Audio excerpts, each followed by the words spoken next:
ఇప్పుడు గిన్నె గ్యాస్ మీద పెట్టుకున్నా. హీటైన తర్వాత తగినంత ఆయిలు, జీలకర్ర, దాల్చిన చెక్క, కొంచెం స్టార్ పువ్వులు 2, బిర్యానీ ఆకు, ఇలాచి వచ్చి ఒక 5, 6, మిరియాలు కూడా ఒక 5, 6 వేసాను. లవంగాలు వచ్చి ఒక 3, మీడియం సైజు ఉల్లిపాయ ముక్కలు కట్ చేసుకుని ఇలా వేసుకున్నా.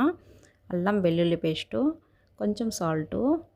ఇప్పుడు టమాటా పేస్ట్ కూడా వేసుకుంటున్నా. టమాటాలు 3 మిక్సీకి పట్టి పెట్టుకున్నాను. ఆ పేస్ట్ కూడా అందులో వేసేసాను. ఇప్పుడు కొంచెం మూత పెట్టేసుకుందాము. మూత పెట్టుకున్న తర్వాత ఇప్పుడు మళ్ళీ ఒక టమాటా అనేది నేను ఇలా చిన్న చిన్న ముక్కలు కట్ చేసి వేసుకున్నా. కొత్తిమీర మళ్ళీ కొంచెం మూత పెట్టేసుకున్న తర్వాత కొంచెం మగ్గిన తర్వాత మళ్ళీ కొంచెం పుదీనా వేస్తాను.